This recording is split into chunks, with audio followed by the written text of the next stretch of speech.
Abdur Rahman ibn Auf রাদিয়াল্লাহু তাআলা আনহু 10 জন জান্নাতের দুনিয়াতে বসে যে 10 জন সাহাবা জান্নাতের সুসংবাদ পেয়েছেন তাদের মধ্যে একজন, আলহামদুলিল্লাহ বলেন।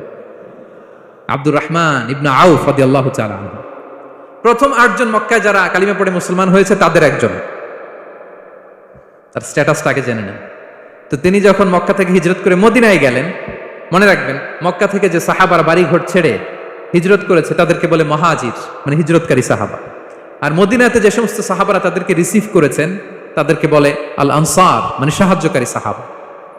তো যারাই হিজরত করে মক্কা থেকে মদিনায় যেত, বিষ্ণু ইসলাম মদিনার কোন সাহাবীর সাথে তার ভাই পাতিয়ে দিতেন, আল মুআখাত, ব্রাদারহুড করে দিতেন, দায়িত্ব দিতেন যে তুমি এই সাহাবীকে দেখবে। তো আব্দুর রহমান ইবনে আউফ রাদিয়াল্লাহু তাআলা আনহু যখন হিজরত করে গেলেন, তার দেখভাল করার জন্য যে সাহাবীর দায়িত্ব পড়ল তার নাম হচ্ছে সাআদ ইবনে রাবিয়া, আনসারী সাহাবী রাদিয়াল্লাহু তাআলা আনহু। বিষ্ণু বললেন, সাআদ, আব্দুর রহমান ইবনে আউফ তোমার ভাই, ভাই বানিয়ে দিলেন। কি বানিয়ে দিলেন? তুমি তাকে টেক কেয়ার করবে, সে হবে তোমার মেহমান। সুবহানাল্লাহ। সাআদ ইবনে রাবিয়া রাদিয়াল্লাহু তাআলা আনহু তিনি আব্দুর রহমান ইবনে আউফকে ডেকে নিয়ে গেলেন, ঘরে নিয়ে গেলেন মেহমানকে, এবং বললেন, ইয়া সাআদ ইন্নী আকসারুল আনসারি মালান। হে সাআদ, তুমি চিন্তা করো না, তুমি মনে করো না যে তোমার ভরণ পোষণ দিতে আমার কষ্ট হবে। আমি মদিনার সবচাইতে বড় বিজনেস ম্যাগনেট, সবচাইতে বড় বিজনেস ম্যাগনেট আমি। No tension, don't worry about it. Tension নিও না, আসো, তোমার জন্য আমার কি প্রপোজাল শোনো। ফাআকসিমু লাকা নিসফা মালি, আমার যত সম্পদ আছে আমি অর্ধেক তোমারে দিয়ে দিব। সুবহানাল্লাহ। এত আসতে আপনার বাড়িতে কেউ মেহমান হলে করতে পারবেন এরকম? আল্লাহ, কেমন প্রেরণার বাতিঘর তারা। ফাআকসিমু নিসফা মালি, হে আব্দুর রহমান ইবনে আউফ, আমার অর্ধেক সম্পদ তোমারে দিয়ে দিব। এখানেই শেষ না, এরপর বলতে লাগলেন, আমার অনেকগুলো স্ত্রী আছে, তুমি কোথায় যে মেয়ে খুঁজবা, প্রস্তাব দিবা, এত ঝামেলার দরকার নাই। আমার কোন স্ত্রীকে তোমার ভালো লাগে বলো, তার যদি তোমাকে ভালো লাগে তাহলে প্রয়োজনে তাকে আমি ডিভোর্স দিয়ে দিব, তাকে নিয়ে তুমি সুখের সংসার করবা। আল্লাহু আকবার, আল্লাহু আকবার। অর্ধেক সম্পদ দিয়ে দিব, আমার একাধিক স্ত্রী আছে, কাউকে যদি তোমার পছন্দ হয় এবং সেও যদি তোমাকে পছন্দ করে, প্রয়োজনে তাকে ডিভোর্স দিব। New life, new career, just go on. আমরা এই সুযোগ পেলে কি করতাম? সাথে সাথে অর্ধেক সম্পদ নিয়ে নিতাম, ঠিক কিনা? আব্দুর রহমান ইবনে আউফ প্রেরণার বাতিঘর, উনি কি করলেন? উনি বললেন, লা হাজাতা লি ফি যালিক। আমার ভাই, তুমি যে বলছো, এ সাআদ ইবনে রাবি, তুমি যে এত চমৎকার প্রপোজাল দিয়েছো, এতেই আমি খুশি। তোমার কোনো কিছুর আমার দরকার নাই। বারাকাল্লাহু লাকা ফি আহলিকা ওয়া মালিক, আল্লাহ তোমার সম্পদেও বরকত দেখ, আল্লাহ তোমার পরিবারেও বরকত দেখ। তবে একটা কষ্ট করতে হবে, সেটা কি? আব্দুর রহমান ইবনে আউফ বললেন, দুল্লানি ইলা সুক, just show me the way to market. মদিনার বাজারটা কোথায় এটা একটু দেখায় দাও। আমি নতুন মানুষ, পথঘাট চিনি না। দুল্লানি ইলা সুক, just show me the way to market of Medina. মদিনার বাজারটা কোন রাস্তা একটু দেখায় দাও। আল্লাহু আকবার। সাআদ ইবনে রাবি বললেন, এই তো মদিনার বাজার। উনি যে কিছু ঘি কিনলেন, পনির কিনলেন, কিনে বিক্রি করলেন, প্রফিট করলেন। ওই প্রফিট দিয়ে আরো বেশি করে কিনলেন, আবার বিক্রি করলেন, প্রফিট, আবার বিক্রি করলেন, প্রফিট। এই কেনা বেচা করতে করতে 1-2 মাসের মধ্যে উনি মদিনার one of the biggest business magnate হয়ে গেলেন। আল্লাহু আকবার। কি হাড় ভাঙা পরিশ্রমী না তারা করেছেন।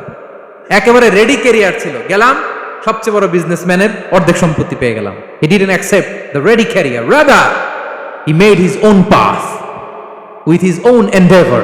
নিজের চেষ্টায়, নিজের পরিশ্রমে, নিজের ঘাম ঝরিয়ে নিজের ক্যারিয়ার তৈরি করেছেন। চিল্লায় বলেন ঠিক কিনা? This is the biography of Abdur Rahman ibn Auf রাদিয়াল্লাহু তাআলা আনহু। সাহাবারা কতটা পরিশ্রম করেছেন, তার মানে বিশ্বনবী পরিশ্রমী ছিলেন, সাহাবারা পরিশ্রমী ছিলেন। এবং বিষ্ণু ইসলাম পরিশ্রম করতে বলতেন সবাইকে, হাত পাততে নিষেধ করতেন, কারণ দারিদ্রতা বড্ড ভয়ঙ্কর। দারিদ্রতা যার আসে সে বুঝে। বাংলা একটা কথা আছে, অভাব যখন দরজায় এসে দাঁড়ায়, ভালোবাসা তখন, হ্যাঁ সবার মুখস্থ, দেখছেন? অভাব যখন দরজায় এসে দাঁড়ায়, ভালোবাসা তখন জানলা দিয়ে পালায়। দারিদ্রতা ঈমান কেড়ে নেয়। আপনি পার্বত্য চট্টগ্রামের অবস্থা জানেন? আমাদের বাংলাদেশের পাহাড়ি এলাকার অবস্থা জানেন? ওখানে আমাদের গরিব মুসলিম ভাইদেরকে সামান্য কিছু টাকা পয়সা দিয়ে ওদেরকে খ্রিস্টান বানিয়ে ফেলতেছে মিশনারিগুলো। এই খবর তো আমরা রাখি না। দারিদ্রতা বড্ড ভয়ঙ্কর। এজন্য বিষ্ণু ইসলাম দারিদ্রতা থেকে আল্লাহর কাছে পানাহ চাইতেন। তিনি বলতেন, আল্লাহুম্মা ইন্নী আউযু বিকা মিনাল ফাকরি ওয়াল কিল্লাতি ওয়াদ দিল্লাহ। ও আল্লাহ, I seek refuge with you from poverty, from insufficiency and humiliation. ও আল্লাহ, আমি তোমার কাছে দারিদ্রতা থেকে পানাহ চাই। ও আল্লাহ, আমি তোমার কাছে স্বল্পতা থেকে পানাহ চাই। ও আল্লাহ, আমি তোমার কাছে লাঞ্ছনা থেকে পানাহ চাই। পড়েন আমিন। এই দোয়াটা বেশি বেশি পড়বেন। আল্লাহুম্মা ইন্নী আউযু বিকা মিনাল ফাকরি ওয়াল কিল্লাতি ওয়াদ দিল্লা। হে আল্লাহ, আমি দারিদ্রতা থেকে পানাহ চাই। আল্লাহ, স্বল্পতা থেকে পানাহ চাই। আল্লাহ, লাঞ্ছনা থেকে পানাহ চাই। সবাই পড়ুন আমিন। বিষ্ণু ইসা ইসলাম যে দোয়াগুলো শিখিয়েছেন এগুলো হচ্ছে very precise in wording but comprehensive in meaning. শব্দে খুব ছোট, কিন্তু অর্থ মানুষের হৃদয়ে এটার আবেদন অনেক ব্যাপক, অনেক বেশি। আপনি সারাদিন মিলিয়েও দোয়ার মধ্যে এত সুন্দর প্রার্থনা বাক্য তৈরি করতে পারবেন না, কিন্তু বিষ্ণু ইসা ইসলাম এক বাক্যে যেটা চেয়েছেন গোটা দুনিয়াটা এর ভেতরে ঢুকে গিয়েছে। আল্লাহুম্মা ইন্নী আউযু বিকা মিনাল ফাকরি ওয়াল কিল্লাতি ওয়াদ দিল্লা। আল্লাহ, দারিদ্রতা থেকে পানাহ চাই। বিষ্ণু ইসা ইসলাম নিজে স্বয়ং দারিদ্রতা থেকে পানাহ চাইতেন। তাহলে দারিদ্রতার সাথে আমাদের কোনো সম্পর্ক? আমরা পরিশ্রম করব, আমরা কাজ করে খাবো, কাজে কোনো লজ্জা নেই। লজ্জা অলসতায়, চিল্লায় বলেন ঠিক কিনা? এবং বিষ্ণু ইসা ইসলামের কাছে কেউ যদি হাত পাতত, যদি দেখতেন তার কাজ করার যোগ্যতা আছে, বিষ্ণু ইসা ইসলাম ভিক্ষা দিতেন না, কাজে উৎসাহিত করতেন, ভিক্ষাবৃত্তিকে অনুৎসাহিত করতেন। এক যুবক এসে হাত পাতলো, বিষ্ণু ইসা ইসলাম আর কিছু দেন। নই বললেন, তুমি তো শক্ত সামর্থ্য মানুষ, বাসায় কি আছে বলো? সে বলে, আমার বাড়িতে একটা পানি খাওয়ার জগ আছে আর একটা চাদর আছে। বিষ্ণু ইসা ইসলাম বললেন, নিয়ে আস। সে নিয়ে আস। এবার বিষ্ণু ইসা ইসলাম চাদর আর জগ দুইটা নিয়ে সাহাবাদেরকে বললেন, মাইয়াশতারি হাযাইন, কে কিনবে? অকশন চিনেন? অকশন, অকশনে কি করে? নিলামে দাম তোলে না? রাসূল সাল্লাল্লাহু আলাইহি ওয়াসাল্লাম তার চাদর আর জগটা নিলামে তুললেন। এই কে কিনবে? মাইয়াশতারি হাযাইন, মাইয়াশতারি হাযাইন। একজন বলল, ফাকালা রাজুল আনা আখিযুহুমা বিদিরহাম, ইয়া রাসূলুল্লাহ, আমি 1 দিরহামে কিনবো। কয় দিরহাম? বিষ্ণু বললেন, 1 দিরহাম, 1 দিরহাম, 1 দিরহাম। মানে এর চেয়ে কেউ বাড়াবে কিনা? মাইয়াজিদু আলা যালিক, এর চেয়ে বাড়ায় দিবা কে? আরেক সাহাবী বলল, ইয়া রাসূলুল্লাহ, আমি 2 দিরহামে কিনবো। 2 দিরহাম, 2 দিরহাম, 2 দিরহাম, আর বাড়ে না। বিষ্ণু সাল্লাল্লাহু আলাইহি ওয়াসাল্লাম তার কাছে 2 দিরহাম দিয়ে বিক্রি করে দিলেন। 2 দিরহাম নিয়ে যুবককে বললেন, নাও, এই 1 দিরহাম দিয়ে কিছু খাবার কিনে তোমার ফ্যামিলিকে দিয়ে আস। আরেক দিরহাম দিয়ে একটা কুঠার কিনে নিয়ে আস। তো যুবক কুঠার কিনে আনলো। ফাওয়াদাআ লাহু আর-রাসূল সাল্লাল্লাহু আলাইহি ওয়াসাল্লাম ইয়াদান, রাসূল সাল্লাল্লাহু আলাইহি ওয়াসাল্লাম নিজ হাতে ওই কুঠারের একটা হাতল লাগাই দিলেন কাঠের। কারণ শুধু কুঠার দিয়ে তো হবে না, একটা হাতল থাকতে হবে না? বিষ্ণু সাল্লাল্লাহু আলাইহি ওয়াসাল্লাম ওনার মোবারক হাতে, বরকতময় হাতে ওই কুঠারে একটা হাতল লাগাই দিলেন। এবার বললেন, যাও, 1 দিরহাম দিয়ে কুঠার, আরেক দিরহাম দিয়ে খাবার কিনে আনো। এই কুঠার দিয়ে জঙ্গলে যে কাঠ কেটে লাকড়ি বেচে জীবিকা নির্বাহ করো। সামনের 15 দিন আমার সামনে যেন তোমার ঘুরঘুর করতে না দেখি। এ বেচারা গেল, 1 দিরহাম দিয়ে ফ্যামিলিতে খাবার দিল, আর লাকড়ি নিয়ে কাঠ কাটতে না কাটতে কয়েকদিনের ব্যবধানে ও 10 দিরহাম কামাই ফেলছে। আস্তে আস্তে আস্তে আস্তে সে স্বাবলম্বী হয়ে গেল। এরপর একবার বিষ্ণু ইসা ইসলামের কাছে আসছে। বিষ্ণু ইসা ইসলাম তারে বলে, মানুষের কাছে হাত পাতার চেয়ে, দুয়ারে দুয়ারে ভিক্ষা করার চেয়ে তোমার মতো এরকম কাঠ কেটে, জঙ্গলে কাঠ কেটে বাজারে বিক্রি করা অনেক ভালো। আল্লাহু আকবার। এই হচ্ছে বিষ্ণু ইসা ইসলামের ক্যারেক্টারিস্টিক্স। তিনি ভিক্ষাবৃত্তিকে অনুৎসাহিত করতেন। এই যে গল্পটা, what is the moral of the story? কি শিখলাম? 1 নম্বর যেটা শিখলাম, তিনি কাজ করে খেতে উৎসাহিত করেছেন। চাইলেই বিষ্ণু ইসা ইসলাম ওই 2টা জিনিস বিক্রি করে 2 দিরহাম দিয়ে বলতে পারতেন, যাও 2 দিরহাম দিয়ে খাবার কিনো। ওই বেলা খেয়ে রাতের বেলা আরেক দুয়ারে যে ভিক্ষা করতো, ঠিক কিনা বলেন? কথা বুঝতেছেন? 2 দিরহাম দিয়ে যদি খাবার কিনতো, তো দুপুরে খেয়ে রাতে কি করতো? আবার হাত পাততো। সেটা করে নাই। কাজ করে খেতে উৎসাহিত করেছেন এবং স্থায়ী সমাধান করে দিয়েছেন। কারণ কাজ কাজই, কাজে কোনো ছোট বড় নাই। আছে? কাজে কোনো ছোট বড় আছে না। তাহলে ইসলাম আমাদেরকে পরিশ্রমী হতে শেখায়, কর্মমুখী হতে শেখায়। ইসলাম কতটা কর্মমুখী ধর্ম দেখেন। বিষ্ণু ইসলাম বলেন, ইন কামাতিস সাআ ওয়া ফি ইয়াদি আহাদিকুম ফাসিলা, কেউ যদি দেখে কিয়ামত হয়ে যাচ্ছে, কি হয়ে যাচ্ছে? সবাই বলুন। কেউ যদি দেখে কিয়ামত হয়ে যাচ্ছে আর তার হাতে একটা চারা বীজ আছে, গাছের চারা। কি আছে? গাছের চারা। সে গাছের চারা রোপণ করতে গেছিল, ওদিকে যায় দেখে কিয়ামত শুরু হয়ে গেছে। বিষ্ণুনবী বলেন, ফাইন ইসতাতাআ আন লা তাকুমা হাত্তা ইয়াগরিসাহা ফালইয়াগরিসহা, সে যদি পারে কিয়ামত হওয়ার আগেই ওটা রোপণ করে দিতে, সে যেন তাড়াতাড়ি করে রোপণ করে দেয়। আল্লাহু আকবার। ইসলাম কতটা কর্মমুখী ধর্ম। কিয়ামত শুরু হয়েছে, বিষ্ণু বলেন তার উপর কিয়ামত আসার আগে সে যদি চান্স পায়, চারা বীজটা যেন রোপণ করে দেয়। আর আমরা এখন আখিরুজ জামান, দাজ্জাল আসবে, কিয়ামত হয়ে যাবে, 2025 সালেই হবে, এগুলো বলে কাজকর্ম সব বন্ধ করে দিচ্ছে। এরকম ডাকাইতে আছে না নাই? হ্যাঁ বলেন, আছে না নাই? তা আখিরুজ জামান কি আপনারা এটা শিখায়, এই লেসন শিখায়? আখিরুজ জামান আসবে, দাজ্জাল আসবে, তো আপনার সমস্যা কি? দাজ্জাল আসবে দেখেই তো আপনাকে বিজনেস করে এমন টাকা কামাইতে হবে যাতে করে দাজ্জাল আসলে আমি আমার অর্থ দিয়ে মুজাহিদিন ভাইদেরকে সহায়তা করতে পারি। দাজ্জাল আসবে তো আপনার প্রবলেম কি? আপনার বডি বিল্ডিং করতে হবে, আপনার ফ্যামিলিকে তারবিয়া দিতে হবে, আপনার সোসাইটিকে সমৃদ্ধ করতে হবে, আপনাকে সভ্যতার কারিগর হইতে হবে। আপনার সব কাজ আপনি আরো বাড়াই দিবেন দাজ্জালের প্রশ্ন আসলে। এখন দাজ্জাল আসবে 25 সালেই আসবে, 26 সালেই কিয়ামত হবে। কি হবে ক্যারিয়ার দিয়ে? আর কি হবে ব্যবসা করে? এরকম আছে না নাই? এরকম করা যাবে? বিশ্বনবী কি বললেন? কিয়ামত হইতেছে, তুমি দেখতেছো চাক্ষুষ বিলা আয়ান, দেখতেছো কিয়ামত হইতেছে, আর তুমি গাছ লাগাইতে গেছিলা। যদি সুযোগ হয় কিয়ামত হওয়ার আগে আগে কি করো? গাছ লাগাও। সুবহানাল্লাহ পড়বেন না? প্রিয় ভাইয়েরা, আমরা যেন পরিশ্রমী হই, আমরা যেন কর্মঠ হই, আমরা যেন অলস না হই। বিষ্ণু ইসলাম অলসতা থেকে আল্লাহর কাছে পানা চাইতেন। আল্লাহ আমাদেরকে বোঝার তৌফিক দান করুক, আমরা পড়ি আমিন। আল্লাহর নবী সাল্লাল্লাহু আলাইহি ওয়াসাল্লাম শুধু পরিশ্রম করতে বলেছেন এমন নয়, তিনি পরিশ্রমীদেরকে পছন্দ করতেন। এক সাহাবীর সাথে তিনি মুসাফা করলেন, দেখলেন হাতটা বড্ড খসখসে, তিনি শ্রমিক, শ্রমজীবী সাহাবী। এটা যখন তিনি শুনতে পেলেন, তিনি পরম মমতায় আলতো করে ওই সাহাবীর, শ্রমিক সাহাবীর হাতে তিনি চুমু খেলেন। আল্লাহু আকবার। এবং ওনার আন্ডারে যারা কাজ করত তাদের সাথে বিষ্ণু ইসলামের যে আচরণ, ওনার যে শ্রমিক, ওনার যে খাদেম, তাদের সাথে বিষ্ণু ইসলামের যে ডিলিং শুনলে আপনি অবাক হয়ে যাবেন, অবাক হয়ে যাবেন। আপনি কারো ব্যাপারে যদি রিয়েল ইনফরমেশন চান, আপনি কয়েকটা জায়গায় নক করতে হবে। এক নাম্বার, ধরেন যে একজন বড় সাহেব, তার আসল তথ্য যদি চান, তার বউকে জিজ্ঞেস করেন। কারা জিজ্ঞেস করবেন? ওয়াইফকে জিজ্ঞেস করবেন, স্ত্রীকে, আসল তথ্য পাবেন। 2 নাম্বার, তার বাড়ির দারোয়ানকে জিজ্ঞেস করবেন। কাকে? 3 নাম্বার, তার ঘরের কাজের বুয়া, সব জানে উনি, ওই কাজের বুয়া থেকে রিপোর্ট নেবেন, ঘরে যে কাজ করে।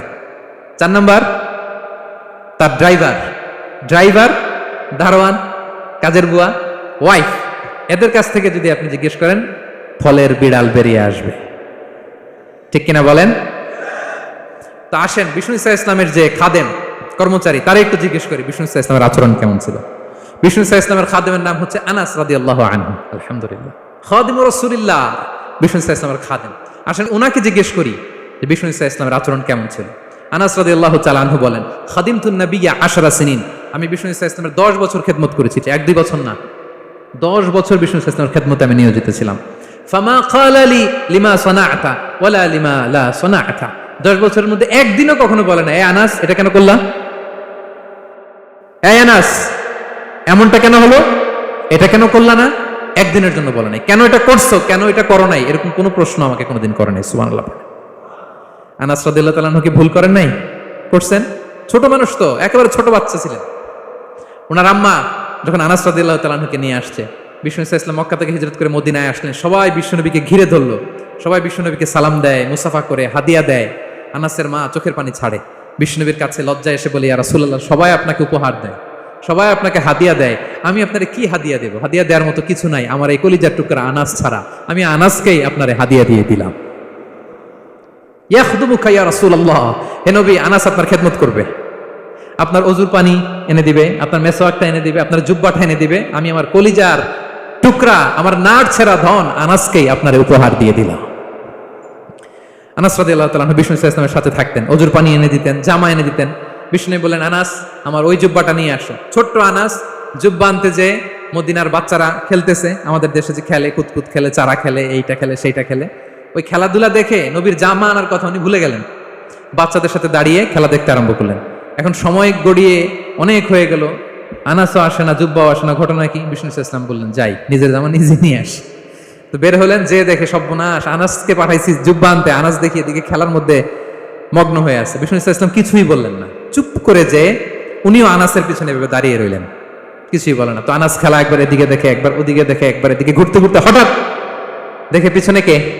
স্বয়ং বিশ্বনবী। আল্লাহ, বিশ্বনবীর দেখে তো আনাস রাদিয়াল্লাহু তাআলার কলিজাটা এখানে চলে আসছে ভয়ে। হায় হায়, আজকে খবর আছে, হায় হায়, আমার না যুদ্ধ ভাঙতে বলছিল, আমি কি কাজ করলাম, ভয়ে আটকে উঠছে। বিষ্ণু ইসলাম ধমক দেয় নাই, পিট্টি দেয় নাই, কিছু করে নাই, শুধু একটা মুচকি হাসি দিয়েছে। আনাস রাদিয়াল্লাহু তাআলা আনহু বলে, বিশ্বনবীর সেই দিনের মুচকি হাসির শাসন মৃত্যুর আগ পর্যন্ত আমাকে সোজা রাস্তায় রেখেছে, আর ডানে বায়ে করি নাই কোনোদিন। তার মানে শাসন করতে জানলে ব্যাট মারা লাগে না, শাসন করতে জানলে গায়ে হাত তোলা লাগে না, শাসন করতে জানলে মুচকি হাসি দিয়েও শাসন করা যায়। ঠিক কিনা বলেন? বিশ্বনবীর মুচকি হাসির শাসন আনাস রাদিয়াল্লাহু তাআলা আনহুকে আজীবন সোজা রাস্তায় রেখেছে। তাহলে শ্রমজীবীদেরকে বিষ্ণু ইসলাম কতটা সম্মান করতেন, শ্রদ্ধা করতেন, ভালোবাসতেন, বুঝতে পারছেন সবাই? প্রিয় ভাইয়েরা, লেবার রাইটস ইন ইসলাম, ইসলামী শ্রমিকের অধিকার। শ্রমিকদেরকে ইসলাম কমপক্ষে 7টা অধিকার দিয়েছে। কয়টা? 1 নাম্বার, ইসলাম একজন শ্রমিককে প্রথম যে অধিকারটা দিয়েছে সেটা হচ্ছে কাজ শেষে, শ্রম শেষে তার পারিশ্রমিকের অধিকার, মজুরি পাওয়ার অধিকার, কাজ শেষে বেতন পাওয়ার অধিকার। কাজ করেছেন তো আপনি বেতন পাবেন, এটা আপনার অধিকার। বেতন বা পারিশ্রমিক এটা একটা কর্মজীবীর অধিকার। আপনার কোম্পানির মালিক যে আপনার বেতন দেয়, এটা কি দয়া করে? করুণা? তো এটা যদি করুণা হয়, সে যে আপনার কাজ করে দেয়, এটা তো করুণা, এটা তো আর বড় করুণা। কি বলেন?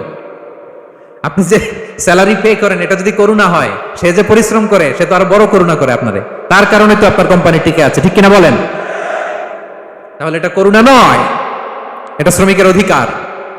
এবং বিশ্বনবী সাল্লাল্লাহু আলাইহি ইসলামের সেই ঐতিহাসিক বাণী, তিনি বলেছেন, আতুল আজিরা আজরাহু ক্বাবলা আন ইয়াজিফা আরাফু। ঘাম শুকিয়ে যাওয়ার আগে শ্রমিককে তার পারিশ্রমিক বুঝিয়ে দাও। সুবহানাল্লাহ, বিশ্বনবীর ঐতিহাসিক বাণী। এখন জাতিসংঘ আমাদেরকে শিখায় যে শ্রমিকের মজুরি দিতে হবে, অন টাইমে দিতে হবে, স্যালারি দিতে হবে, এই করতে হবে, সেই করতে হবে। মানবাধিকারের কর্মীরা আমাদেরকে শিখায়, তারা শিখানোর 1500 বছর আগে বিশ্বনবী সাল্লাল্লাহু আলাইহি ইসলামের ঐতিহাসিক বাণী, তিনি বলেছেন, আতুল আজিরা আজরাহু ক্বাবলা আন ইয়াজিফা আরাফু। শ্রমিকের ঘাম শুকাবার আগে তার মজুরি পেমেন্ট করে দাও। সুবহানাল্লাহ বিহামদিহি। ঘাম শুকিয়ে যাওয়ার আগে, মানে অন টাইম, দ্রুততম সময়ে শ্রমিককে তার মজুরি দিয়ে দাও, তার বেতন দিয়ে দাও। যারা শ্রমিককে তার পারিশ্রমিক অন টাইমে দেয় না, স্যালারি অন টাইমে পে করে না, টালবাহানা করে, গরিমসি করে, তাদের ব্যাপারে বিষ্ণু ইসলাম কি বলেন? বিষ্ণু বলেন, 3 শ্রেণীর ব্যক্তি, সালাসাতুন আনা খাসমুহুম ইয়াউমাল কিয়ামা। 3 শ্রেণীর ব্যক্তির বিরুদ্ধে আমি বিশ্বনবী কিয়ামতের দিন আল্লাহর কাঠগড়ায় মামলা দায়ের করব।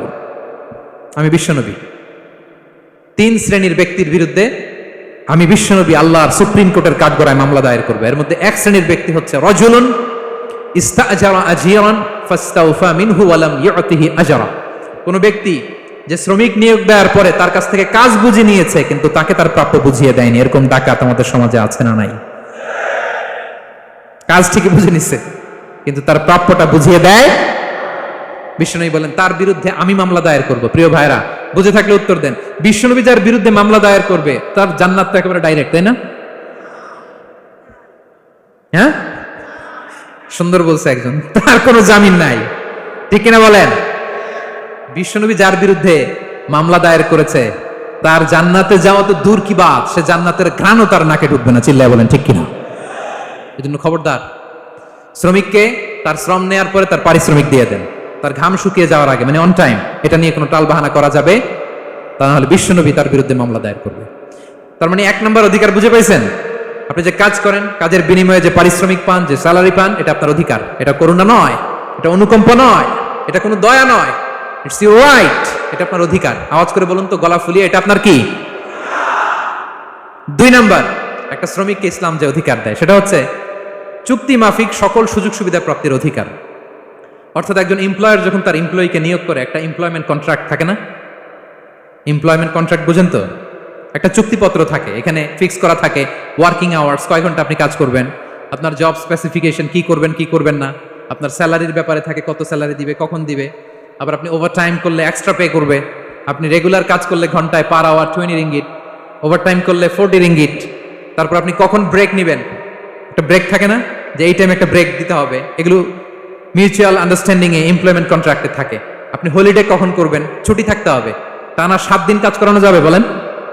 না, আন্তর্জাতিকভাবে এটা নিষিদ্ধ। টানা 7 দিন কোনো কাজ নাই, 1 দিন তার হলিডে থাকতে হবে, তার অ্যানুয়াল লিভ থাকতে হবে। Right to rest and leisure, বিশ্রামের একটা সময় লাগবে। এই যে 1 মে আন্তর্জাতিক শ্রমিক দিবস, এটা শুরু হয়েছে কিভাবে? ইউনাইটেড স্টেটস অফ আমেরিকার শিকাগোতে 1986 সালে এই কাজের বিরুদ্ধেই তারা আন্দোলন করেছিল। টানা 7 দিন তাদেরকে দিয়ে গাদার মতো খাটুনি খাটাতো, দাসের মতো তাদের সাথে আচরণ করা হতো। তারা আন্দোলন শুরু করেছিল, 8 জনকে গুলি করে নিহত করা হয়েছিল। সেখান থেকে এই মে দিবস। কিন্তু বিষ্ণু ইসলাম 1500 বছর আগে এই শ্রমিকদের অধিকারের ব্যাপারে সোচ্চার ছিলেন। আলহামদুলিল্লাহ বলেন। তাহলে right to rest and leisure, UDHR, universal declaration for human rights, এগুলো সব নির্ধারিত আছে। তার মানে একজন শ্রমিকের 2 নম্বর অধিকার হচ্ছে চুক্তি অনুযায়ী সকল সুযোগ সুবিধা প্রাপ্তির অধিকার। আপনার চুক্তি করছেন, আপনি এটা এটা দিবেন, কিন্তু কাজের পরে আপনি ফ্যাসিলিটি দিচ্ছেন না, এটা করা যাবে বলেন? করা যাবে? আল্লাহর কোরআন কি বলছে শুনুন। আল্লাহর কোরআন বলে, ইয়া আইয়ুহাল্লাযীনা আমানু আউফু বিল উকুদ, O you who believe fulfil your contract, ও বিশ্বাসীরা তোমরা তোমাদের চুক্তি পূর্ণ করো। ও আউফু বিল আহদি ইন্নাল আহদা কানা মাসউলা, তোমরা যে কমিটমেন্ট করেছো, যে কন্ট্রাক্ট করেছো, এই চুক্তি তোমরা পূর্ণ করো, তা না হলে কিয়ামতের কঠিন ময়দানে এই চুক্তির ব্যাপারে, কন্ট্রাক্টের ব্যাপারে, এই এগ্রিমেন্টের ব্যাপারে আপনারা জিজ্ঞেস করবে কে? তাহলে যা চুক্তি করেছেন সুযোগ সুবিধা তাই আপনাকে দিতে হবে। মালিক ভাইয়েরা মনে থাকবে তো নাকি? এগ্রিমেন্টে যা যা বলেছেন, যা যা লিখে সিগনেচার করেছেন তাই আপনাকে দিতে হবে। আদেশটা কার? সবাই বলুন। আপনি মন চাইলে হায়ার করবেন আর পরের দিন ফায়ার করবেন, এরকম করা যাবে? হ্যাঁ, চাইলে হায়ার ফায়ার, মন যা চায় তা করবেন, এটা করা চলবে না। তাহলে দুইটা অধিকার গেল। 3 নম্বর, একজন শ্রমিককে ইসলাম যে অধিকার দিয়েছে সেটা হচ্ছে সুন্দর আচরণ পাবার অধিকার। তিনি আপনার ফ্যাক্টরির ওয়ার্কার, আপনার স্টাফ, এজন্য যা মনে চায় তা আচরণ করবেন, দাসের মতো আচরণ করবেন। এটা করা যাবে? আওয়াজ করে বলেন, করা যাবে? বিষ্ণু ইসা ইসলাম ইন্তেকালের আগে পুরা উম্মাকে 2টা বিষয় ওসিয়ত করেছেন। আওয়াজ করে বলুন তো কয়টা? 1 নম্বর হচ্ছে নামাজ। 1 নম্বর কি? আসসালাত। আসসালাত, রুহু বের হওয়ার আগে, ইন্তেকালের আগে বিষ্ণু বলেন আসসালাত, আসসালাত, নামাজ, নামাজ। উম্মতেরা নামাজের ব্যাপারে সতর্ক হও। 2 নম্বর তিনি বলেছেন ওমা মালাকাত আইমানুকুম, তোমাদের অধীনস্থ যারা আছে তাদের ব্যাপারে সচেষ্ট হও, তাদের প্রতি সদয় হও, তাদের সাথে খারাপ আচরণ করো না। এটা কখন বলছেন? জুমার খুতবার সময়, সাহাবীদের সাথে গল্প করার সময়, বিবিদের সাথে আলোচনার সময়। কখন? Just right before his death. এখনই রুহু বেরোবে, ইন্তেকালের আগে তিনি বলেছেন উম্মতেরা আসসালাত, নামাজ, উম্মতেরা ওমা মালাকাত আইমানুকুম, তোমাদের কর্মচারীদের সাথে খারাপ আচরণ করো না। তাহলে 3 নম্বর হচ্ছে শ্রমিকদের সুন্দর আচরণ পাবার অধিকার, তাদের সাথে খারাপ আচরণ করা যাবে না। বিষ্ণু ইসলাম শ্রমিকদের রাইটস, অধিকারের ব্যাপারে এতটা সোচ্চার ছিলেন, বিদায় হজের মতো, বিদায় হজের যে বাণী, যে ভাষণ, এই ঐতিহাসিক ভাষণেও বাদ যায়নি শ্রমজীবীদের কথা। সুবহানাল্লাহ পড়েন। বিদায় হজের ভাষণে বিষ্ণু বলেছেন আরিকাকুম, আরিকাকুম আতইমুহুম মিম্মা তাকুলুন ওয়াকসুহুম মিম্মা তালবাসুন। খবরদার ও আমার উম্মতেরা, এই ভাষণের পরে আর বড় কোনো ভাষণ আমার পক্ষ থেকে তোমরা পাবে না। তোমাদের কর্মজীবী, তোমাদের শ্রমিক, তোমাদের ওয়ার্কার, তোমাদের স্টাফদের ব্যাপারে সাবধান থাকো। তোমরা যা খাবে তাদেরও তা খাওয়াবে, তোমরা যা পড়বে তাদেরও তা পড়তে দিবে, তাদের প্রতি তোমরা সদয় হবে। বিদায় হজের বাণী তো বিষ্ণু ইসলাম আপনাদের কথা ভুলে নাই। আলহামদুলিল্লাহ পড়েন। কি রহমতের নবী ছিলেন, কি মায়ার নবী ছিলেন, শ্রমজীবীদেরকে বিষ্ণু ইসলাম এতটা ভালোবাসতেন। তাহলে 3 নম্বর যে অধিকার ইসলাম একজন শ্রমিককে দেয় সেটা হচ্ছে সুন্দর আচরণ পাওয়ার অধিকার। দেখবেন যে মালিক বা যে এমপ্লয়ার ভালো আচরণ করে, সব শ্রমিকরা তাকে ভালোবাসে, তার জন্য দোয়া করে। আপনি মালিক হয়ে অসুস্থ, দেখবেন আপনার ওয়ার্কারগুলো জায়নামাজ বিছিয়ে সেজদায় পরে আপনার জন্য কাঁদে। এরকম আছে না নাই? মালিক হলে তো এরকম মালিক হইতে হবে, এমপ্লয়ার হলে তো এরকম হওয়া চাই, ঠিক কিনা বলেন? তাহলে আমরা শ্রমজীবীদের সাথে ভালো আচরণ করবো, পারা যাবে তো ইনশাআল্লাহ?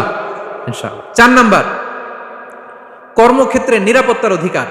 শ্রমজীবী ভাইদের যে ওয়ার্ক প্লেস আছে সেখানে তাদের নিরাপত্তা থাকতে হবে, সেফটি মেজারমেন্ট থাকতে হবে। অনেক জায়গায় দেখি আয়রন ফ্যাক্টরিগুলোতে যারা কাজ করে, আল্লাহু আকবার, আপনারা ভিডিও ক্লিপসে দেখবেন যে কি ভয়ঙ্কর সেখানকার অবস্থা। ডিহাইড্রেশন, এক একজন অসুস্থ হয়ে যায়। সেখানে তাদের পর্যাপ্ত পানির ব্যবস্থা নাই, এটা নাই সেটা নাই। এমন এমন ফ্যাক্টরিতে আমাদের অনেক ভাইরা কাজ করে, কেমিক্যাল ফ্যাক্টরি, মাস্কও নাই। এরকম ডাকাত আছে না নাই? কেমিক্যাল ফ্যাক্টরিতে যারা কাজ করবে এদেরকে মাস্ক দিতে হবে, এদেরকে হ্যান্ড গ্লাভস দিতে হবে। নির্মাণ শ্রমিক যারা আছে তাদেরকে হেলমেট দিতে হবে। প্রত্যেকটা ফ্যাক্টরিতে ফায়ার এক্সটিংগুইশার লাগবে, আগুন লাগলে অগ্নি নির্বাপক যে যন্ত্র, এগুলোর দরকার আছে না নাই বলেন? গাদার মতো ঢোকার জায়গা নাই, বেরোয়ার জায়গা নাই, সেফ এন্ট্রি নাই, সেফ এক্সিট নাই। হাজার হাজার মানুষ কাজ করে, আগুন লাগলে সব পুরো ছাই। এরকম হয় না? প্রিয় ভাইরা বলেন, আওয়াজ করে বলেন, হয় না এরকম? অহরহ আমরা দেখি বাংলাদেশ। অগ্নি নির্বাপক যন্ত্র নাই, না, এটা করা যাবে না।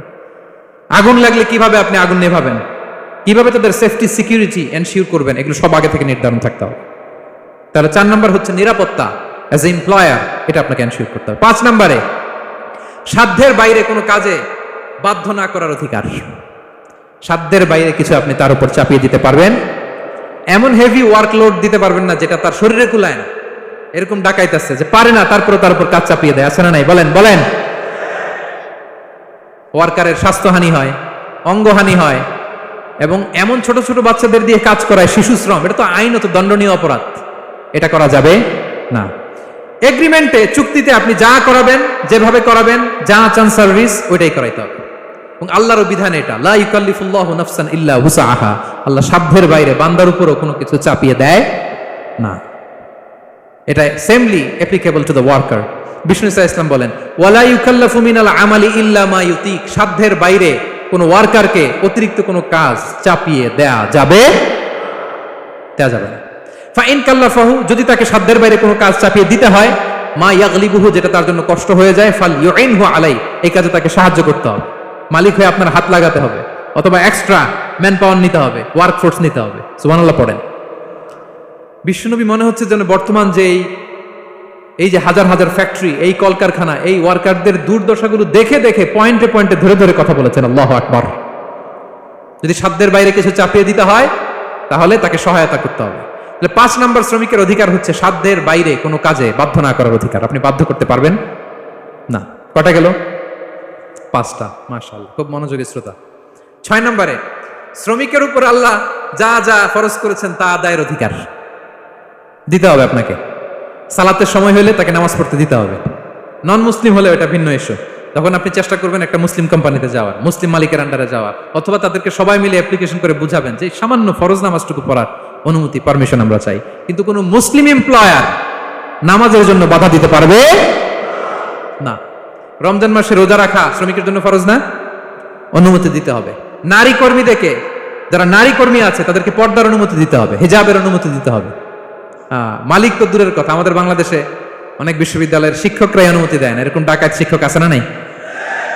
এরকম জালেম বাংলাদেশে আছে না নাই? ঢাকা বিশ্ববিদ্যালয় চিন্তা করা যায়, মুসলিমদের টাকা দিয়ে যে বিশ্ববিদ্যালয়, ওখানে আমার বোনেরা পর্দা করে যেতে পারে না, আমার মুসলিম বোনেরা হিজাব পড়তে পারে না, নিকাব পড়তে পারে না। এই অধিকার কি শিক্ষককে দেওয়া হয়েছে? কথা বলেন না। Never, you never can do that. একটা রেগুলার ড্রেস কোড থাকবে, এটা সবাই মানবে। এটার উপর দিয়ে সে চাদর পরবে না ওড়না পরবে না হিজাব পরবে না ব্লেজার পরবে, এটা নিয়ে নাক গলানোর ক্ষমতা কোনো শিক্ষকের নাই। চিল্লায় বলেন ঠিক কিনা? তাহলে আপনার কর্মস্থলে মুসলিম নারীরা যদি কাজ করে, নারী কর্মীদের জন্য পর্দার ব্যবস্থা করতে হবে। ঠিক কিনা বলেন?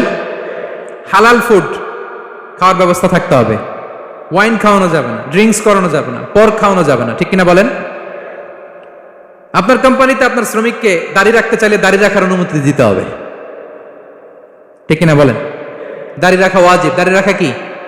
কোন মতে সুন্নাতে মুআক্কাদা, যেটাই আমরা বলি একজন মুসলিমের জন্য এটা আবশ্যক। দাড়ি রাখতে বাধা দেয়া যাবে? আমাদের বাংলাদেশে দেয়? হ্যাঁ, কোন কোম্পানি দেয়? কোন কোম্পানি দেয় বলেন? হ্যাঁ, আরং। এই পাওয়া গেছে আরং। কিছুদিন আগে দাড়ি রাখবে বলে এক ছেলেকে কর্মচ্যুত করেছে। এরকম আছে না নাই? করা যাবে? করা যাবে বলেন? না। দাড়ি রাখার অনুমতি দিতে হবে, নারীদেরকে হেজাব করার অনুমতি দিতে হবে। এটা অধিকার, এটা অধিকার। শ্রমিকের উপর আল্লাহ তাআলা যা যা ফরজ করেছে এটা আদায়ের অধিকার তাকে দিতে হবে। আলহামদুলিল্লাহ বলেন। 7 নাম্বার, সর্বশেষ, সামাজিক নিরাপত্তা লাভের অধিকার, সোশ্যাল সিকিউরিটি। শ্রমিকের পুঁজি হচ্ছে তার শ্রম, তার জীবন যৌবন সব দিয়ে আপনার ফ্যাক্টরিরে একেবারে শীর্ষে নিয়ে গেল, শেষ জীবনে আপনি মালিক তারে ভুলে গেলেন। এরকম আছে না নাই? নো। তার জন্য সোশ্যাল সিকিউরিটির ব্যবস্থা করতে হবে। অনেক শ্রমিক ভাইরা আছে সারা জীবন ফ্যাক্টরির জন্য কাজ করে শেষ বয়সে দুরারোগ্য ব্যাধিতে আক্রান্ত, তাদের খোঁজ খবর কেউ নেয় না। এটা গভর্নমেন্টের দায়িত্ব। গভর্নমেন্ট ফান্ড থেকে, কোম্পানির ফান্ড থেকে, অথবা কোনো যাকাত ফান্ড থেকে, অথবা কোনো এন্ডাওমেন্ট ফান্ড থেকে, অর্থাৎ ওয়াকাফের ফান্ড থেকে তাদের সোশ্যাল সিকিউরিটির ব্যবস্থা করতে হবে। সামাজিক নিরাপত্তা দরকার আছে না নাই বলেন? এটা আপনাদের অধিকার। এই 7টা অধিকার ইসলাম একজন শ্রমিককে দিয়েছে। তো শ্রমিককে ইসলাম শুধু অধিকারই দিয়েছে, মালিকের কোনো অধিকার নাই নাকি? এবার মালিকরা খেপে উঠছে। এতক্ষণ মালিকরা চুপচাপ, আমি দেখতেছি তো, এতক্ষণ যা যা বলতেছি মালিকরা চুপচাপ শুনতেছে। যখনই বলছি মালিকের অধিকার আছে না নাই, মালিকরা কে আছে? হ্যাঁ, ইসলাম চেক এন্ড ব্যালেন্স করেছে। ইসলাম হচ্ছে ভেরি ব্যালেন্সড রিলিজিয়ান, ভারসাম্যপূর্ণ একটা জীবন ব্যবস্থা। শ্রমিকেরও দায়িত্ব আছে। শ্রমিকেরও কি প্রিয় ভাইয়েরা দায়িত্ব আছে। বিষ্ণু ইসলাম বলেন, সালাসাতুন লাহুম আজরান, 3 শ্রেণীর ব্যক্তি আছে যাদেরকে আল্লাহ যে কোনো কাজ করলে ডাবল রিওয়ার্ড দিবে। ডাবল। আপনি নামাজ পড়লে যাওয়া সওয়াব, এক করলে দ্বিগুণ সওয়াব। এর মধ্যে এক শ্রেণীর হচ্ছে ওয়ালা আবদুল মামলুক ইদা আদ্দা হাক্কাল্লাহ ওয়া হাক্কা মাওয়ালিহ, ওই দাস যে তার আল্লাহর ইবাদত করে, আল্লাহর হক পালন করে আর তার মনিবের হক পালন করে। এখানে দাস বলতে শুধু আগের সময়ের দাসই নয়, বর্তমান সময়ের যারা কর্মজীবী তারাও। কোন কর্মজীবী সে যদি আল্লাহর বিধান, আল্লাহর হক আদায় করে, পাশাপাশি যার আন্ডারে সে কাজ করে তার হকও আদায় করে, বিষ্ণু ইসা ইসলাম বলেন সব কাজে তার প্রতিদান হবে ডবল ডবল। করেন আল্লাহু আকবার। তাহলে শ্রমিকের দায়িত্ব হচ্ছে কোম্পানিকে যে সার্ভিস তার দেওয়া এটা পূর্ণাঙ্গ রূপে দিতে হবে। এটা হচ্ছে শ্রমিকের দায়িত্ব। এক নম্বরের দায়িত্ব হচ্ছে লয়ালটি, আমানতদারিতা। এক নম্বর দায়িত্ব কি? আপনি বেতন নেন আপনার বসের কাছ থেকে, কোম্পানির কাছ থেকে, কিন্তু সার্ভিস দেন আরেক কোম্পানির, হবে? বলেন। যার নুন খাই তার গুণ গাইতে হবে। আপনি যেই কোম্পানি থেকে স্যালারি নেন, সার্ভিস আপনার তাকে দিতে হবে। লয়ালটি থাকতে হবে, বিশ্বস্ততা, এটা জরুরি, এটা থাকতে হবে। আপনার মালিক আপনার কাছ থেকে এই লয়ালটি প্রাপ্য, সে যেন আপনার উপর আস্থা রাখে, আপনার বস যেন আপনার উপর আস্থা রাখতে পারে, এইটা মালিকের অধিকার। কথা কি বুঝেন? হ্যাঁ, এবার শ্রমজীবী ভাইরা একটু ঠান্ডা হয়ে গেছে, দেখছেন? Check and balance. কথা বলেন ঠিক কিনা? আপনার মালিক আপনার কাছ থেকে এটা প্রাপ্য, এটা তার অধিকার, বিশ্বস্ততা। ইন্না খায়রা মান ইস্তাজারতাল কবিউল আমিন। যাকে নিয়োগ দেওয়া হবে তার মধ্যে দুইটা কোয়ালিটি থাকতে হয়। কয়টা? মুসা আলাইহিস সালাম ফেরাউনের বাবুর্চিকে এক থাপ্পড় মারলেন রেগে মেগে। উনি থাপ্পড় মারছিলেন আদব শিক্ষা দেওয়ার জন্য, কিন্তু বেচারা সাথে সাথে মরে গেছে। উনি মারছিলেন আদব শিখানোর জন্য, বেচারা যে মরে যাবে মুসা আলাইহিস সালাম জানতেন না। এখন দেখে সর্বনাশ, সেটা তো মরে গেছে, অক্কা পাইছে। উনি দিলেন দৌড়। মুসা আলাইহিস সালাম দৌড়াতে দৌড়াতে প্রাণ ভয়ে চলে গেলেন আরেক সীমান্তে, মিশর ছেড়ে আরেক এলাকায়। যে দেখে কিছু লোক ধাক্কাধাক্কি করে তাদের উটগুলোকে পানি খাওয়াচ্ছে, আর দুইটা মেয়ে পাশে চুপ করে বসে আছে। উনি বুঝতে পারলেন মেয়েগুলো এই ইয়াং ছেলেদের সাথে ধাক্কাধাক্কি করে টিকতে পারবে না। উনি এগিয়ে গেলেন, বললেন তোমরা পানি খাওয়াবো ওটদেরকে? হ্যাঁ খাওয়াবো, আসো। উনি ওটগুলো নিয়ে সবাইকে সরিয়ে পানি খাইয়ে দিলেন, মেয়েরা চলে গেল। এবার বাবার কাছে যেয়ে বলল, বাবা এমন এক ছেলের সন্ধান পাইছি, ছেলেটা খুব ভালো, আমাদের চেহারার দিকে তাকায় না, মাটির দিকে তাকিয়ে কথা বলে। আজকে এই লোক না থাকলে আমরা আমাদের ওটগুলোকে পানি খাওয়াতে পারতাম না। আর ভিনদেশী লোক, আমরা চিনিও না। ইন্না খায়রা মান ইস্তাজারতাল কবিউল আমিন। বাবা কাজ করেন, আমাদের তো রাখাল লাগবে, আমাদের দেখভাল করার জন্য তো একজন সুপারভাইজার দরকার, এই ছেলেকে আপনি কাজে রেখে দেন। সুবহানাল্লাহ পড়বেন না? হ্যাঁ। বাবা বললো যাও নিয়ে আস। মেয়ে দুজন যেয়ে বললো আব্বার কাছে চলেন, আব্বা আপনার কথা বলবে, আপনার সাথে আলাপ করবে। মুসা আলাইহিস সালাম বললেন ঠিক আছে, তোমরা পেছনে পেছনে যাও, আমি তোমাদের আগে আগে যাই। তোমরা আমাকে বলবা যে ডানে না বায়ে না সামনে। সুবহানাল্লাহ পড়বেন না? কি চরিত্র, কি চরিত্র ছিল যাতে করে তাদের দিকে তাকানো না লাগে, মুসা আলাইহিস সালামের নজর যেন তাদের দিকে না পড়ে। মুসা আলাইহিস সালাম বললেন আমি আগে যাই, তোমরা পিছন থেকে বলো ডানে না বায়ে, কোন গলি, কোথায় যাব। আল্লাহু আকবার। তো যাওয়ার পরে মুসা আলাইহিস সালামের সততা, এই বিশ্বস্ততা আর স্ট্রেংথ, শক্তি দেখে ওনাকে কাজে রেখে দিলেন মেয়ে দুটার বাবা। সুবহানাল্লাহ বলেন। আর বললেন এত বছর কাজ করবা, পারিশ্রমিক হচ্ছে কাজ যখন শেষ আমার এক মেয়েরে তোমার কাছে বিয়ে দিয়ে দিবে। আল্লাহু আকবার। ওনারও থাকার জায়গা নাই, আশ্রয়ের কোনো বন্দোবস্ত নাই, আল্লাহ ব্যবস্থা করে দিলেন। আলহামদুলিল্লাহ পড়েন। তাহলে বিশ্বস্ত হইতে হবে। বিশ্বস্ত যেই, তার রুজির ব্যবস্থা করে দেয় কে? এই যে মুসা আলাইহিস সালাম ফেরাউনের বাবুর্চির থাপ্পড় মেরে চলে গেলেন, পরিচিত কেউ নাই, রিজিকের বন্দোবস্ত নাই, কিন্তু বিশ্বস্ততার কারণে আল্লাহ তাআলা ব্যবস্থা করে দিলেন। তাহলে এক নাম্বার মালিকের অধিকার হচ্ছে লয়ালটি, শ্রমিকদের বিশ্বস্ত হইতে হবে। আপনার পক্ষ থেকে বিশ্বস্ততা, এটা মালিকের প্রাপ্য। কথা বুঝতে পেরেছেন প্রিয় ভাইরা আমার? দুই নাম্বার চুক্তি অনুযায়ী শ্রম দেওয়া, এটা একজন শ্রমিকের দায়িত্ব। আপনার দায়িত্ব হচ্ছে 8 ঘন্টা কাজ করবেন, আপনি 6 ঘন্টা করেন আর 2 ঘন্টা এটা নিয়ে ইউটিউব, টিকটক। আচ্ছা হ্যাঁ, এটা করা যাবে? 8 ঘন্টার যদি চুক্তি হয় আর আপনি যদি প্রতিদিন 6 ঘন্টা কাজ করেন, আপনি যে পারিশ্রমিক পাবেন এটা হালাল হবে? বলেন বলেন, আওয়াজ করে সবাই বলুন না, হালাল হবে না। আপনার চুক্তি অনুযায়ী আপনাকে শ্রম দিতে হবে, এবং এই চুক্তি অনুযায়ী শ্রম পাওয়াটা একজন মালিকের অধিকার। একজন মালিকের 3 নম্বর অধিকার হচ্ছে to work in a best manner possible. আপনার সাধ্যের সবটুকু উজাড় করে দিয়ে কোম্পানির জন্য কাজ করতে হবে। কোনো কাজ করলে সর্বোচ্চ ওয়েতে করতে হবে, সবচেয়ে বেস্ট ম্যানারে করতে হবে। অনেকে আছে ধরি তো ধরি না, করি তো করি না, এরকম আছে না? নাই না, ইসলাম এটা বলে না। বিষ্ণু ইসলাম বলেন ইন্নাল্লাহা ইউহিব্বু ইযা আমিলা আহাদুকুম আমালান আইয়ুতকিনা। আল্লাহ তাআলা ওই কর্মচারীকে পছন্দ করে, আল্লাহ সুবহানাহু ওয়া তাআলা ওই কর্মচারীকে পছন্দ করে, ওই লোককে পছন্দ করে যে ব্যক্তি যখন কোনো কাজ করে ওটা মজবুত ভাবে করে, চমৎকার ভাবে করে, দ্য বেস্ট ওয়ে পসিবল, সুন্দর ভাবে করে। এরকম কাজ করা যাবে তো? বলেন বলেন, যাবে? এবং যে শ্রমিক, যে কর্মজীবী ভাইরা এইভাবে কাজ করে, তারা মালিকের নজরে পড়ে যায় খুব তাড়াতাড়ি, ঠিক কিনা বলেন? তাদের বেতন বেড়ে যায় তাড়াতাড়ি, তাদের অবস্থা তাড়াতাড়ি ভালো হয়। 4 নম্বর অধিকার হচ্ছে আপনি আন্তরিকতার সাথে কাজ করবেন। আপনার মালিকের কোম্পানিকে নিজের কোম্পানি মনে করবেন, পারা যাবে? শ্রমিক ভাইয়েরা, আমার কলিজার টুকরা শ্রমজীবী ভাইয়েরা, মালিকের কোম্পানিকে নিজের কোম্পানি মনে করা যাবে? হ্যাঁ। অনেকে দেখবেন যে নিজের গাড়িটা খুব সেফলি ড্রাইভ করে, কিন্তু বসের গাড়ি নিয়ে যখন ড্রাইভ করে তখন আর এই এক্সট্রা কেয়ার নাই। এরকম আছে না নাই? হ্যাঁ। নিজের জিনিস খুব দেখে শুনে রাখে, কিন্তু কোম্পানির জিনিস যখন ইউজ করে ওইখানে সেই দেখভাল তার নাই। এরকম আছে না নাই? এরকম করবেন আপনারা না। আপনি যে কোম্পানিতে কাজ করেন এটা নিজের কোম্পানি, ওইটার উত্তর সাকসেস, সফলতার জন্য আপনাকে আন্তরিক হইতে হবে। তাহলে এই 4টা অধিকার আল্লাহ তাআলা প্রত্যেকটা মালিককে দিয়েছে। তাহলে চেক এন্ড ব্যালেন্স হয়েছে। কথা কি সবাই বুঝতে পারছেন? আলহামদুলিল্লাহ। পড়েন। পুরো আলোচনার সামারি বলি 1 মিনিটে। 1 number lesson, take away message সাথে করে নিয়ে যাবেন, যেটা শুরুতে বলেছিলাম। 1 নাম্বার কথা হচ্ছে, সফলতার জন্য পরিশ্রমের কোনো বিকল্প নেই।